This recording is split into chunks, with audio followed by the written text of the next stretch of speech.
Hi there, friends. I'm Chase McPherson. We are just about 2 weeks away from the launch of book 3 in the Bloodbound series. It's called Alternate Tracks, and I just happen to have the physical copy here with me. It arrived from Amazon in the pouring rain a couple of days ago, so I had to let it dry out. No fault of Amazon's, sort of the fault of the post office or UPS, whoever delivered it. Around here in my area, they have a tendency to leave things in the soaking rain. Um, yeah, so I wanted to let this get back to a state of presentability before I held it up to the camera, which I'm doing again. Cover. This is the paperback version, obviously. The book will be available in softcover and hardcover as well as Kindle. But the launch date is February 12th. You can get the Kindle version for 99 cents. All entries in the Bloodbound series are now 99 cents. I wanted to make it as accessible as possible to everybody because I really do love writing this story. As I've mentioned several times before, Bloodbound was originally written in about 2010, 2011. And it went for 3 entries before it kind of fizzled out, and I hit a decade-long writer's block. And this past summer, I decided to reboot the idea with a fresh angle. And since then, the ideas have come thick and fast, and I am still writing. I am currently writing a prequel to the series, which itself is a relaunch of a book that I originally wrote called The Railroad Ripper, and that'll be coming hopefully in April. And then we'll be continuing on with the main Bloodbound series. But today what I want to do is I want to actually crack open Alternate Tracks. This is book 3 in the series, and I will read to you today from the prologue and from chapter 1. Mickey sat nervously, twiddling his thumbs.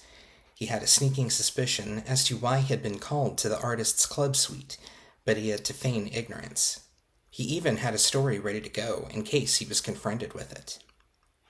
The front door popped open, and with it, a cacophony of cheering, frenzied yelling, and the snapping of cameras. From his vantage point in the corner living area, he could see 2 figures rush past the door and quickly slam it shut again, locking the handlebar and the deadbolt. Mickey gulped. That way of escape was already out. He knew the windows nearest to him were glazed on his side and covered in wrought iron bars outside. No dice there either.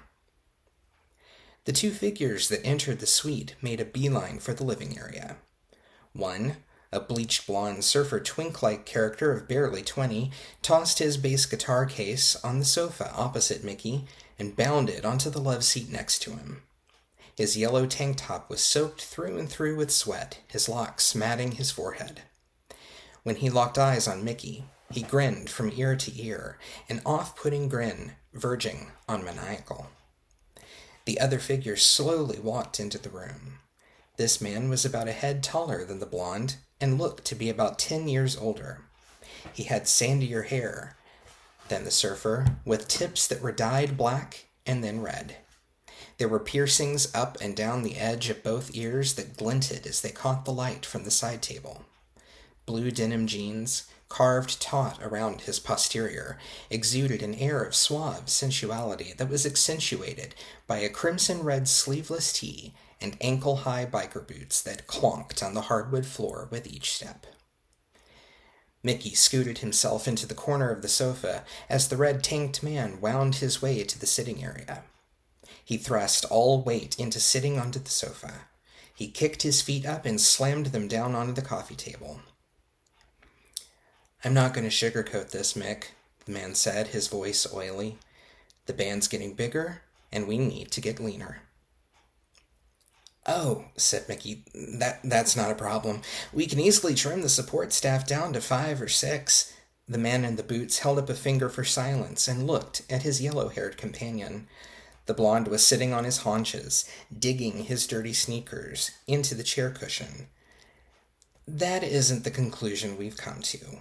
The boys and I have been making our own plans." "Oh?" Lifting his feet off the coffee table, the man with the black and red dye job shot an arm forward, putting Mickey's head in a vice grip with just one hand. "We know you've been fucking around with the money, Mick. What did you do with it?" Quaking in his seat, his face being compressed, Mickey babbled a rushed reply. I can explain. "Then do it." A boot landed on one of Mickey's shaking feet, pinning it in place. "And be quick."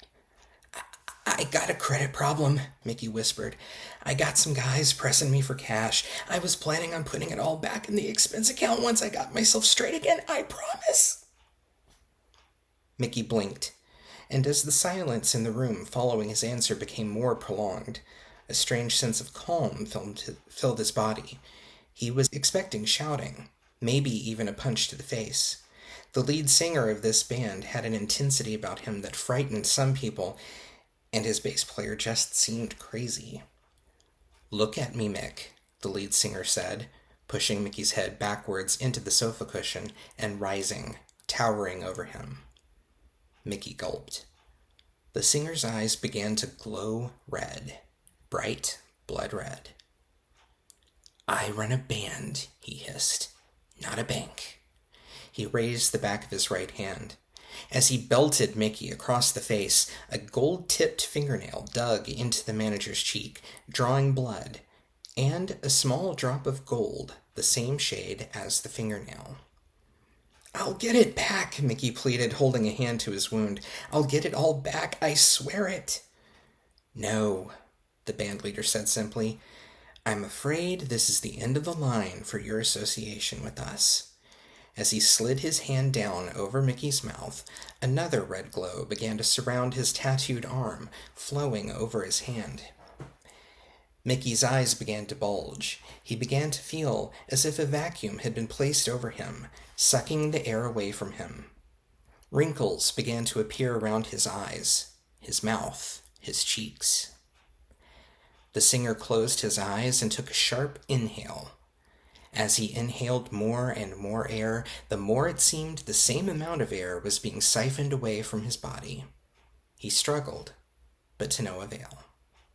The last words Mickey heard before he died came from the singer, his eyes blazing red, his veins bulging from the influx of blood being transferred into his body, were, "You're fired."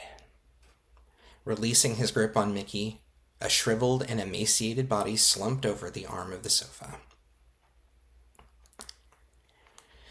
"Devin," said the singer, cracking his neck in satisfaction, "do what you're going to do with the body, but make sure you dispose of the leftovers." He turned to look at his blonde-haired companion and grinned. The surfer boy grinned back, 2 rows of razor-sharp teeth gleaming in the lamplight. "And be quick about it," the singer added. "We're due on stage in 10 minutes. "Yes, boss," the twink replied. The singer began walking back to the front door, boots clomping authoritatively with each step. He could hear the sounds of chops smacking and flesh being rended in the background. He began unlatching the door.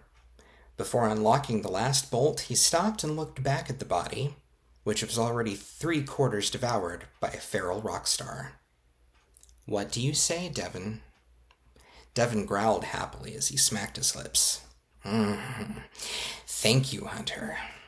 Hunter winked. "Enjoy your meal." He yanked the door open and quickly dashed around it, to be immediately surrounded by a throng of adoring fans and reporters, unaware of the grotesque scene playing out in the suite next to them. Chapter 1. Love Will Tear Us Apart. Kai Taylor sat at one end of an oblong table, back to the crowd, the strobing lights above him pulsing, showering him in shades of blue, purple, pink, lime green, and yellow in rapid rotation. He appeared slightly uncomfortable sitting in a black mesh t-shirt, the air of the club passing through and making his skin tingle. He wasn't used to wearing such a garment, and he was bashfully aware that his nipples could be seen through the mesh. "Remind me again why we're doing this?" Kai leaned in, but still had to shout to be heard by the man sitting just to his left. Hunter Reeves, a sandy-haired lad who appeared to be in his mid to late 20s, was wearing a denim vest and black leather pants. He responded in equal volume. "The gang wanted to celebrate your work anniversary, but I'm not sure why they chose Electric Six." The gay club had actually been the place where Kai and Hunter first met. Hunter had been a patron of the night spot for some time, but on one particular night, in a state of extreme depression, he had planned to drown his sorrows and was being served drinks by that night's bartender, Kai. "It seemed fitting to me," said a soft British voice, made rougher by his volume. Mugen, in an even louder, shiny silk shirt with geometric designs embroidered around it, carried a tray of 5 opaque black cups. He set the tray down at the center of the table. "The night Hunter learned about us, it was here. Seems fitting we make our toast here." But Kai was not actually a bartender by trade. He was a secret operative, working at the club that night on an undercover mission. So was Mugen, as it happened. Though Hunter wasn't paying much attention to his surroundings the last time he was at E6, Mugen had been paying attention to him. As the DJ, Mugen's station had allowed him to keep tabs on every patron who crossed the dance floor and the bar. At first, Mugen thought Hunter might have been connected to a nasty crime ring. But that wasn't the case. He had been an innocent who had the unfortunate bad timing to overhear his ex, who had gotten himself wound up in a situation that ultimately cost both their lives. Hunter was dead. So were Kai and Mugen. Technically. They were all vampires, although Hunter hadn't been one that fateful night nearly 2 years ago. Hunter had a knack for profiling people, and an eye for detail that attracted Kai in more ways than one. Kai had invited Hunter to work for their organization, the Order. But in the middle of Hunter's first big operation, he had been killed. Kai, who had fallen deeply in love with Hunter, had converted him into a vampire. "So, Mugen, spill, why did you pick the club?" Hunter asked, reaching for one of the cups. Not yet." Mugen smacked the back of Hunter's hand. Hunter pulled back in surprise. He reckoned it was the first time Mugen had ever touched him, and it kinda stung. "We still have to wait for Noah and Albert." "But the blood's getting cold," Hunter complained. A thin man wearing a tailor-made suit in ivory white wrapped his arms around Hunter's face, cupping hands over Hunter's eyes. "I have an idea how I could warm it back up," the man said sexily. Hunter shook his head from side to side, rolling his eyes, although no one could see it. "Hello to you too, Gibson." Gibson removed his hands with a smirk. "And aren't you a little overdressed for a gay bar?" Hunter tossed over his shoulder upon noticing the bespoke clothing and black Italian loafers.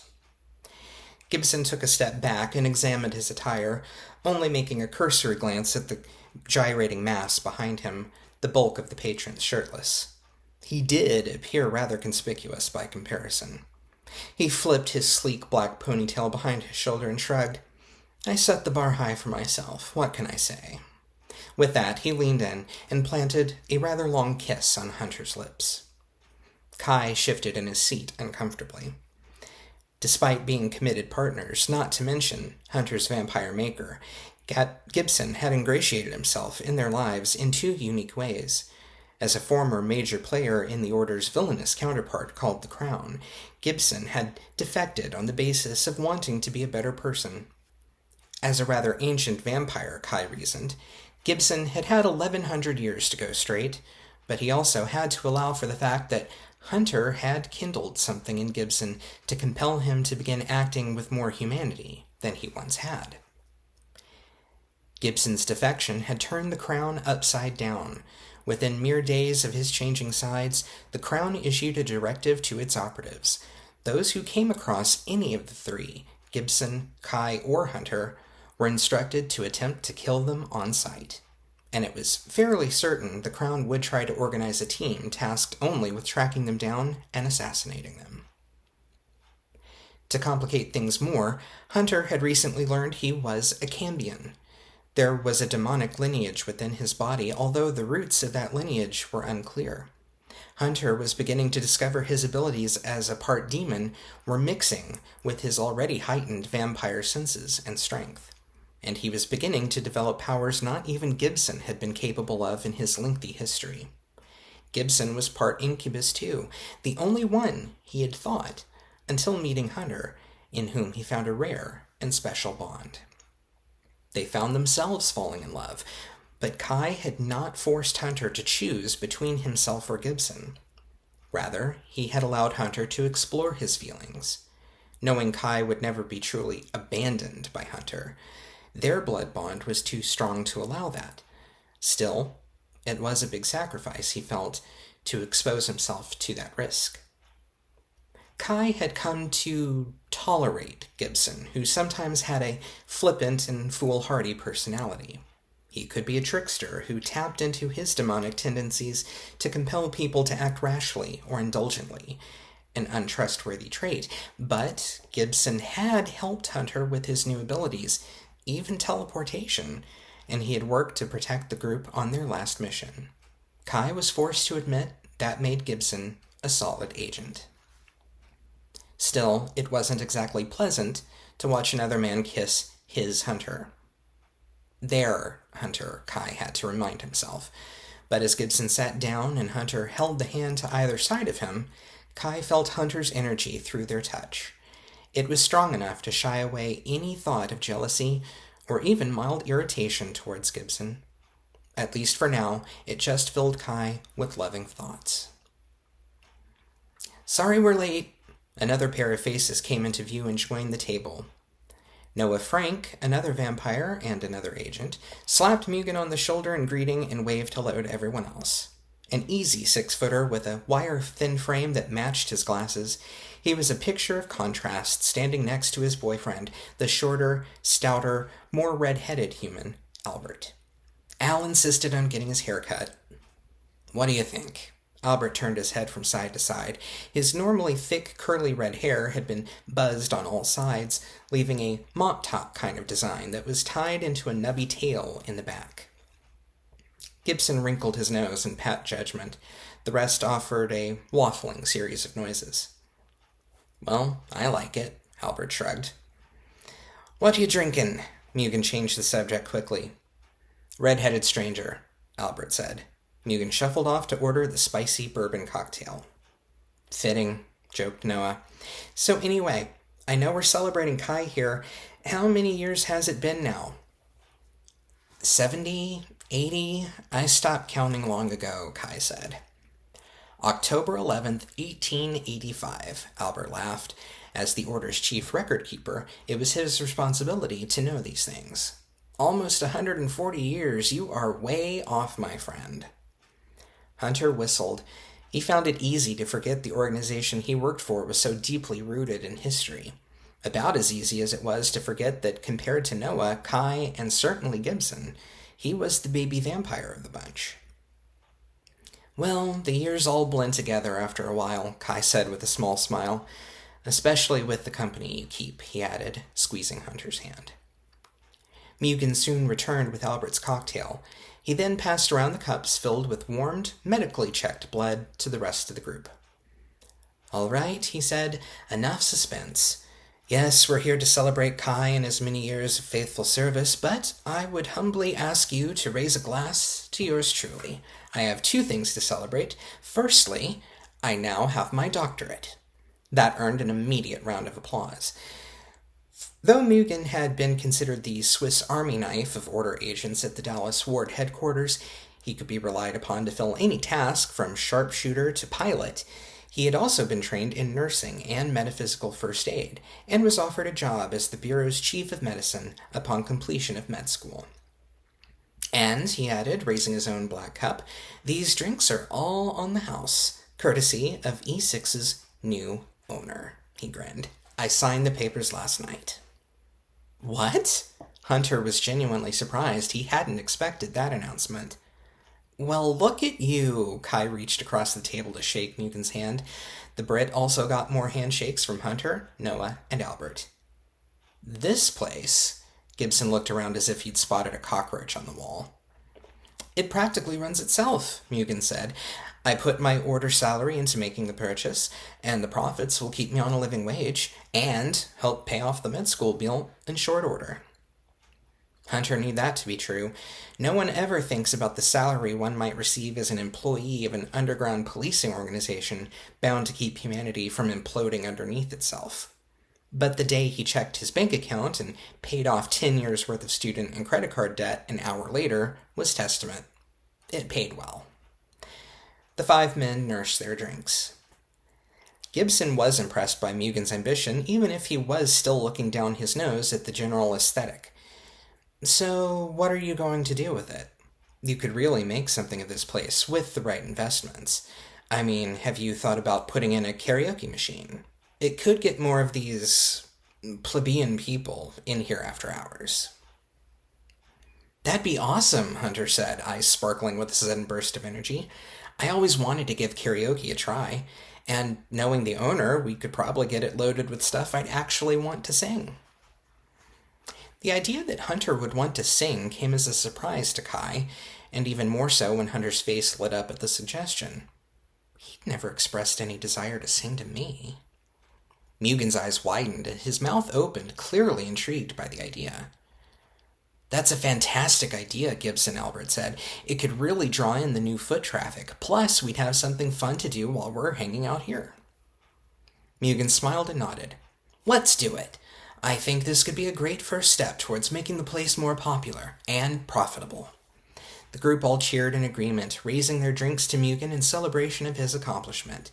Then, turning to Kai, they raised their glasses once more and made a collective toast to his success and work anniversary. Kai smiled gratefully at the support from his fellow Order agents, even if the only thing he truly wanted was to stay close by Hunter's side forever. E6 opened out onto Cedar Springs Road in the area lovingly described by residents and business owners as the Gayborhood. The weather had brought the first chill of the season, breaking a torturous stretch of Texas heat that seemed to have begun back in April. Hunter enjoyed feeling the cool breeze on his face as he, Kai, and Gibson strolled down the street toward the parking garage. So I thought we might just hang out at the flat this weekend, Gibson said to Hunter. We haven't really enjoyed the atmosphere of the place since I finished having it fitted out. Hang on a minute, protested Kai. I thought we agreed it was my turn to have a weekend with him. You had last weekend, too. You had to bail out on last weekend because you said you had to oversee that mission in Juneau, Gibson continued, jabbing the button into the garage's elevator. You didn't say anything about swapping. Hunter sighed. Gentlemen, he said, I'm not a 6-year-old in the middle of a custody battle. You two promised you wouldn't get into these arguments. The elevator chimed as the doors opened and the trio stepped inside, with Hunter standing between his two partners. Gibson hit the button for the top level. There was a moment of terse silence. I would like to catch up with Kai tonight, Hunter said decidedly. I'll stay with him tonight, and I'll swing by your place tomorrow. Very well, Gibson said, voice polite yet crisp. All right then, Kai said. You know, eventually it's not going to be possible to do equal time every week, Hunter said. We might as well disabuse ourselves of the notion right now, and I'd prefer not to be talked about in front of you two like I'm a library book waiting to be checked out. The bell of the elevator car chimed, and the men prepared to step out. You're right, Kai said. I'm sorry. Gibson's brows furrowed. He held up a hand. I hear something on the other side. Kai opened his mouth to reply, but a series of clicking sounds on the other side of the elevator doors caused him to stop mid-word. With a sinking feeling, he reached for the door close button. It was too late. The doors began to open. They had only spread apart about an inch, and the three vampires could tell who was on the other side. Two black-cloaked figures, golden symbols of the crown embroidered on their balaclavas, each holding a freshly cocked .45 caliber handgun equipped with silencer. Quick, Hunter, teleport! Gibson grabbed Hunter's hand. In reflex, Hunter grabbed Kai's hand. For Hunter and Gibson, teleporting was a new ability that came with a handicap. As half-demons, one could only teleport if the other was nearby to assist. The longer the distance, the more energy it took to complete the journey, and if they tried to take other people with them, it was also a substantial drain on their bodies. The upside was that teleportation was instantaneous once they got their minds aligned on a destination. Home! Hunter ordered as he focused on the mental command. He felt the air vibrate around him as he began to coax time and space to bend to his will. However, as he saw the henchmen pull the triggers on their guns, Hunter realized Gibson may have misinterpreted which home Hunter meant. Damn, he thought in that last split second, maybe I should take us to the other realm. The other realm was uncharted territory, a second dimension the group had only recently discovered while on their last case. Traveling there meant a tremendous amount of focus and energy, and there was only one place they had seen in the other realm, and it was nowhere either of them wanted to go. No, Hunter thought, not the other realm. The word was the last thought on his mind when a bullet struck Hunter in his right shoulder. He could feel from its intense heat and immediate searing pain that it was no ordinary bullet. It contained silver pellets meant to disorient, poison, and paralyze a vampire. The teleportation command took effect, and a bubble of time enveloped the three vampires. In a blinding pulse of light, they were gone, leaving two very confused hitmen staring at an empty elevator car. Home, for Hunter, meant a quaint-looking ranch house just a few miles outside the Dallas city limits. Inside a bedroom tucked at the back of the compound were lined dozens of pictures, landscapes mostly, but above the head of a plush king-sized bed was a large framed portrait of Kai and Hunter, taken during a trip to the mountains of Colorado after their first mission together. Sleeping silently at the foot of the bed was a large, elderly calico cat. It stretched and yawned, then shrieked and fled when she saw a giant bubble form just feet above her. There was a great flash of light, and then two bodies tumbled onto the mattress, bouncing like hard-boiled eggs on a tea towel. "Hunter!" Gibson scrambled to his knees, whirling his arms around Hunter and making sure he laid flat on the bed. Wincing in pain, Hunter held his hand over the wound on his shoulder. The silver pellets were preventing his vampire physiology from self-healing the hole. Black-purple blood spread in every direction. "Get a towel," he shouted through gritted teeth. Gibson dashed from the mattress and into the bathroom, yanking the towel hanging near the shower so hard he ripped the towel rack off its wall mount. It clattered to the floor, and Gibson jumped over it to make back to Hunter quickly. "Evermore," Hunter groaned, clamping the towel over his gunshot wound. "In the fridge. Med kit. Under the sink." Hunter couldn't help but see the pained and worried expression on Gibson's face as the other vampire flew from one room to the next. He heard the refrigerator door open and shut, a cabinet door open and shut, and in mere seconds Gibson was back, holding a bottle of red liquid and a lunchbox-shaped container. "There's a..." Hunter was interrupted by a massive churning sensation in his gut. He felt like he may vomit. "In the med kit, look for a packet marked Prussian. Crush what's inside and mix it in the Evermore." As Gibson knelt into the mattress to look for a silver packet of Prussian blue tablets, Hunter, sweating pink, blood-tinged sweat, slid off the bed. He felt as if he were fall-down drunk. The room swayed as he stepped forward. Though the bathroom was only 10 feet away, it looked in his field of vision as if it were 10 miles. Time lost all meaning. He saw himself, as it were, 10 minutes in the future, vomiting black tar-like liquid into a toilet. He blinked, and he was still walking to the bathroom. Another blink, and Gibson was feeding him from the bottle of Evermore, a blood substitute drink, mixed with the Prussian blue powder. Blink, vomiting. Blink, sobbing into a blood-soaked towel. Blink, drinking. Blink. When his panting subsided and the throbbing in his temples began to die down, Hunter felt like time was becoming a thing again. He found himself slumped over a toilet, the surrounding walls and shower absolutely splattered in black vomit. Gibson was sitting bow-legged behind Hunter, holding the towel against the wound with one hand, gripping Hunter's middle with the other. "Babe," he whispered, Are you okay?" "I think so," Hunter moaned, lifting his head back.